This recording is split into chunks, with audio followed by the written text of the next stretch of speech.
ನಮಸ್ತೆ, welcome back ಅಶ್ವಿಮಾಯಿ Kannada vlogs. ಇದು Ashwini from Davanagere. ಏನಪ್ಪ ಕತ್ಲಲ್ಲೆಲ್ಲ ಹೋಗ್ತಾ ಇದ್ದೀರಾ ಅನ್ಕೊಂಡಿದ್ರೆ, ಇವತ್ತ ಒಂದು ಮಾರ್ನಿಂಗ್ ಒಂದು ಮೇಕಪ್ ಇತ್ತು. 5:30ಗೆ ಎಲ್ಲ ಹೊರಟಿದ್ವಿ. ಯಾರ್ದಪ್ಪ ಮೇಕಪ್ಪು ಅಂತಂದರೆ, ಮೊನ್ನೆ ಒಂದು ಲಾಗ್ ಹಾಕಿದ್ನಲ್ಲ, ಅದರಲ್ಲಿ ಹೋಮ್ ಸರ್ವಿಸ್ಗೆ ಹೋಗಿದ್ವಲ್ಲ, ಅವ್ರ ಪಾಪು ನಾಮಕರಣ ಇತ್ತು. ಸೊ ಹಂಗಾಗಿ ಮೇಕಪ್ ಕಿಟ್ ತೊಗೊಂಡು ಮೇಕಪ್ಪಿಗೆ ಹೊರಟಿದ್ವಿ. ಮನೇಲಿ ನಾನು ಮೇಕಪ್ ಕಿಟ್ ತಂದಿರಲಿಲ್ಲ. ಸೊ ಪಾರ್ಲರಲ್ಲಿ ಇತ್ತು ಕೆಲವೊಂದು ಏರ್ ಆಕ್ಸೆಸರೀಸ್ನ ಏನನ್ನೂ ಸೆಟ್ ಮಾಡ್ಕೊಂಡಿರಲಿಲ್ಲ. ಪಾರ್ಲರ್ಗೆ ಯಾಕಂದರೆ ಅವತ್ತು ಹಿಂದಿನ ದಿನ ನನಗೆ ಸ್ವಲ್ಪ ಕೆಲಸ ಜಾಸ್ತಿ ಇರೋದ್ರಿಂದ ನಾನು ಏನು ಕಿಟ್ಗಳನ್ನು ರೆಡಿ ಮಾಡ್ಕೊಳ್ಳಿಲ್ಲ. ನಮ್ಮ ಅತ್ತೆ ಪಾರ್ಲರ್ಗೆ ಓಪನ್ ಮಾಡಿಕೊಂಡು ನನಗೆ ಏನೇನು ಬೇಕೋ ಅದನ್ನೆಲ್ಲ ಆಕ್ಸೆಸರೀಸು ಆಮೇಲೆ ಎಕ್ಸ್ಟೆನ್ಷನ್ ಎಲ್ಲ ಇಟ್ಕೊಂಡು ಮನೆ ಕಡೆ ಹೊರಟ್ವಿ. ಅಲ್ಲಿಂದ ಹೋಗ್ತಾ ದಾರಿಲೇ ನಮ್ಮ ಬಾಸು ಒಂದು ಟೀ ಕೊಡಿಸಿದ್ರು. ಅಲ್ಲೇ ಒಂದು ಟೀ ಕುಡ್ಕೊಂಡು ನೆಕ್ಸ್ಟ್ ಏನು ಗೊತ್ತಾ ಫ್ರೆಂಡ್ಸ್, ನಾವು ಮಾರ್ನಿಂಗ್ ಎದ್ದ ತಕ್ಷಣ ನಮಗೆ ಒಂದು ಹೊರಗಡೆ ಹೋಗ್ತಾ ಆ ತಂಪು ಗಾಳಿಗೆ ಒಂದು ಟೀ ಸಿಕ್ಬಿಟ್ರೆ ವಾವ್ ಏನು ಚೆನ್ನಾಗಿರುತ್ತಲ್ಲ. ನನಗಂತೂ ಸಖತ್ ಇಷ್ಟ. ಯಾರೆಲ್ಲ ಟೀ ಲವರ್ ಇದ್ದಾರೆ ಅವರೆಲ್ಲರೂ ಕಮೆಂಟ್ ಮಾಡಿ.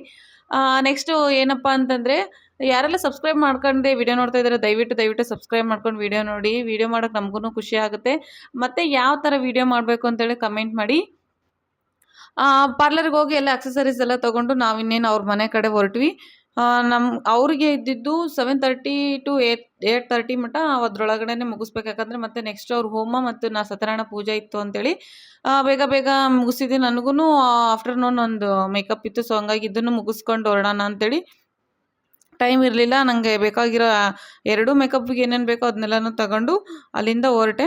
ಏನು ಗೊತ್ತಾ ಫ್ರೆಂಡ್ಸ್, ಒಂದು ಹೆಣ್ಣಿಗೆ, ಅದು ಎಸ್ಪೆಷಲಿ ಮದುವೆ ಆಗಿರೋ ಹೆಣ್ಮಕ್ಳಿಗೆ ಗಂಡನ ಸಪೋರ್ಟ್ ಎಷ್ಟು ಇಂಪಾರ್ಟೆಂಟ್ ಅಂತಂದರೆ, ಅವಳು ಏನಾದ್ರು ಒಂದು ಅಚೀವ್ಮೆಂಟ್ ಮಾಡಬೇಕು ಅಂತ ಮನಸ್ಸಲ್ಲಿರುತ್ತೆ. ನಾನು ಓದಬೇಕು, ಅಥವಾ ಒಂದು ಮೇಕಪ್ ಇಂಡಸ್ಟ್ರಿಯಲ್ಲಿ ವರ್ಕ್ ಮಾಡಬೇಕು, ಅಥವಾ ಒಂದು ಟೈಲರಿಂಗ್ ಮಾಡಬೇಕು, ಅಥವಾ ಮತ್ತು ಬೇರೆ ಇಂಡಸ್ಟ್ರಿಯಲ್ಲಿ ಎಲ್ಲರೂ ವರ್ಕ್ ಮಾಡಬೇಕು ಅಂದರೆ ಅದಕ್ಕೆ ಹೆಣ್ಣಿಗೆ ಸಪೋರ್ಟಿಂಗ್ ಗಂಡ ಅನ್ನೋದು ಇತ್ತು ಅಂದರೆ ಅವಳಿಗೆ ಎಷ್ಟು ಸಪೋರ್ಟ್ ಸಿಗುತ್ತೆ ಅಂತಂದರೆ ಅವಳ ಲೈಫಲ್ಲಿ ಏನು ಬೇಕಾದ್ರೂ ಅಚೀವ್ಮೆಂಟ್ ಮಾಡ್ತಾಳೆ. ಯಾಕಂದರೆ ಪ್ರಪಂಚ ಎಲ್ಲ ಅವಳು ನೋಡಿ ನಗಾಡ್ತಿರ್ತಾನೆ, ನಿನ್ನ ಕೈಯಲ್ಲಿ ಆಗಲ್ಲ, ನಿಮ್ಮ ಮಕ್ಕಳು ನೋಡ್ಕೊಂಡಿರ್ಬೇಕು, ನಿನ್ನ ಫ್ಯಾಮಿಲಿ ಮೇಂಟೈನ್ ಮಾಡಬೇಕು, ನಿನ್ನ ಮನೆಯಲ್ಲಿ ನಿಂಗೆ ಅಡುಗೆ ಮಾಡಬೇಕು, ಇದನ್ನೆಲ್ಲ ಮಾಡಿಕೊಂಡು ನೀನು ಹೊರಗಡೆ ಹೋಗಿ ಹೆಂಗೆ ದುಡಿತೀಯ, ಇದನ್ನೆಲ್ಲ ಹೆಂಗೆ ಮ್ಯಾನೇಜ್ ಮಾಡ್ತೀಯ, ನಿನ್ನ ಕೈಯಿಂದ ಆಗಲ್ಲ ಅಂತ ಹೇಳಿದಾಗ ಗಂಡ ಒಬ್ಬನೋ ಇಲ್ಲ ನೀನು ಇದನ್ನೆಲ್ಲ ಮಾಡ್ತೀಯ, ಇದಕ್ಕೆ ಏನೇನು ಬೇಕೆಲ್ಲ ನಾನು ಸಪೋರ್ಟ್ ಮಾಡ್ತೀನಿ ಹೋಗು ಅಂತೇಳಿ ಅವಳಿಗೆ ಮೆಂಟಲಿ ಸಪೋರ್ಟ್ ಕೊಟ್ಟ, ಮೆಂಟಲಿ ಪುಷ್ ಮಾಡಿದರೆ ಅವಳು ಫಿಸಿಕಲಿನೂ ಸ್ಟ್ರಾಂಗ್ ಇರ್ತಾಳೆ, ಮೆಂಟಲಿನೂ ಸ್ಟ್ರಾಂಗ್ ಇರ್ತಾಳೆ.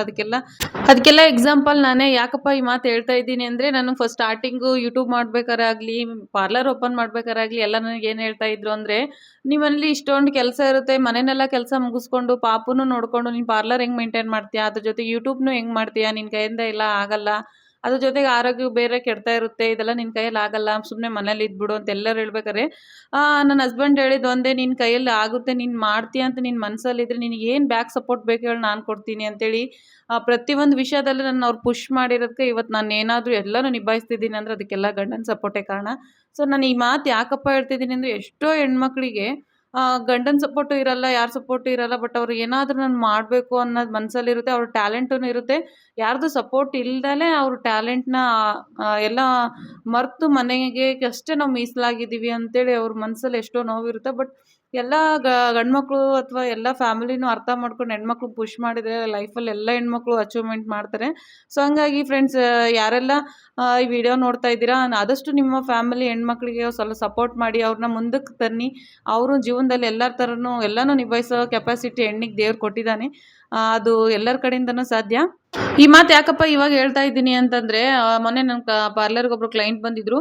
ಅವರು ಕಣ್ಣೀರು ಹಾಕ್ತಾ ಹೇಳ್ತಾ ಇದ್ರು, ಅವರು ಮೇಕಪ್ಪಲ್ಲಿ ಇಂಟರ್ನ್ಯಾಷನಲ್ ಸರ್ಟಿಫಿಕೇಟ್ ತೊಗೊಂಡಿದ್ದಾರೆ. ಬಟ್ ಆ ಗಂಡಂಗೆ ಇಷ್ಟ ಇಲ್ಲ. ಮದುವೆ ಮುಂಚೆ ಅವಳು ಮೇಕಪ್ಪು 3 ಇಯರ್ಸ್ ವರ್ಕ್ ಮಾಡ್ತಿಲ್ಲ ಅಂತೆ, ತುಂಬ ಚೆನ್ನಾಗಿ ವರ್ಕ್ ಮಾಡ್ತಾಳೆ. ಬಟ್ ಪ್ರೆಸೆಂಟ್ ಗಂಡಗೆ ಇಷ್ಟ ಇಲ್ಲ ಮೇಕಪ್ ಫೀಲ್ಡ್. ಸೊ ಹಂಗಾಗಿ ಎಲ್ಲ ಬಿಟ್ಬಿಟ್ಟು ಅವ್ಳು ಕಿಟ್ಟು ಸಮೇತ ಬೇರೆಯವ್ರಿಗೆ ಕೊಟ್ಬಿಟ್ಲಂತೆ ಸೇಲ್ ಮಾಡಿ. ಅದನ್ನು ಹೇಳಿ ಅಳ್ತಾ ಇದ್ಲು. ಇದೇ ಥರ ಎಷ್ಟೋ ಹೆಣ್ಮಕ್ಳಿಗೆ ಆಗುತ್ತಲ್ಲ. ಸೊ ಹಂಗಾಗಿ ಇದನ್ನೆಲ್ಲ ಯಾರೆಲ್ಲ ವೀಡಿಯೋ ನೋಡ್ತಾ ಇದ್ದಾರೆ ಅವರು ಒಂದು ಸ್ವಲ್ಪ ನಿಮ್ಮ ಹೆಣ್ಮಕ್ಳಿಗೆ ಏನು ಇಷ್ಟನೋ ಅದಕ್ಕೆ ಸಪೋರ್ಟ್ ಮಾಡಿ, ಅವ್ರ ಜೀವನದಲ್ಲಿ ನಿಜವಾಗ್ಲೂ ಮುಂದೆ ಬರ್ತಾರೆ. ಮೇಕಪ್ ಕತೆ ಎಲ್ಲಿಗೆ ಬಂತಪ್ಪ ಅಂತಂದರೆ, ಅವ್ರಿಗೆ ಏನು ರಿಕ್ವೈರ್ಮೆಂಟ್ ಐತೋ ಅದೇ ಥರನೇ ಎಲ್ಲನೂ ಹೇರ್ ಸ್ಟೈಲ್ ಆಗಿರ್ಬೋದು, ಸ್ಯಾರಿ ಡ್ರೇಪಿಂಗು, ಮೇಕಪ್ಪು ಎಲ್ಲನೂ ಮಾಡಿಕೊಟ್ಟೆ. ಬಟ್ ಮೇಕಪ್ದೊಂದು ವೀಡಿಯೋ ಮಾಡ್ಕೊಳಕ್ಕಾಗಲಿಲ್ಲ. ಸೊ ಹಂಗೆ ಅವ್ರಿಗೂ ಟೈಮ್ ಇರಲಿಲ್ವಲ್ಲ. ಸೊ ಹಂಗಾಗಿ ಬೇಗ ಎಲ್ಲ ಮುಗಿಸ್ಕೊಟ್ಟೆ. ಇವ್ರು ಯಾರಪ್ಪ ಅಂತಂದರೆ, ನನ್ನ ಜೊತೆ ಹುಟ್ಟಿಲ್ಲ ಬಟ್ ನಮ್ಮ ಅಕ್ಕನೇ. ನನಗೆ ಜೊತೆ ಹುಟ್ಟಿದ್ರು ನಮ್ಮ ಅಕ್ಕ ನನಗೆ ಅಷ್ಟು ಪ್ರೀತಿ ಕೊಡ್ತಿಲ್ಲೋ ಗೊತ್ತಿಲ್ಲ. ಬಟ್ ಈ ಅಕ್ಕ ನನಗೆ ಸಖತ್ತು ಪ್ರೀತಿನೂ ಕೊಡ್ತಾಳೆ, ನಂಗೆ ಕಾಳಜಿನೂ ಜಾಸ್ತಿ ಮಾಡ್ತಾಳೆ. ಸೊ ಹಂಗೆ ನನಗೂ ಇವಳಂದರೆ ಇಷ್ಟ, ಇವಳಿಗೂ ನಾನಂದರೆ ಇಷ್ಟ. ಇಬ್ಬರ ಹೆಸರು ಅಶ್ವಿನಿ, ಆ ಅಕ್ಕನ ಹೆಸರು ಅಶ್ವಿನಿ ಅಂತಲೇ. ಸೊ ಹಂಗಾಗಿ ಮದುವೆಲ್ಲೂ ನಾನು ಈ ಥರ ರೆಡಿಯಾಗಿಲ್ಲ ಅಂತೇಳಿ ಪದೇ ಪದೇ ಮಿರರ್ ನೋಡ್ಕೊಂಡು ಖುಷಿ ಪಡ್ತಾ ಇದ್ರು. ತುಂಬ ಕ್ಯೂಟಾಗಿ ಕಾಣ್ತಾ ಇದ್ರು. ನೀವು ಹೇಳಿ ಫ್ರೆಂಡ್ಸ್ ಕಮೆಂಟ್ ಮೂಲಕ ಯಾವ ರೀತಿ ಮೇಕಪ್ ಬಂದಿದೆ ಅಂತೇಳಿ. ಸಿಗೋಣ ನೆಕ್ಸ್ಟ್ ವ್ಲಾಗಲ್ಲಿ. Thanks for watching.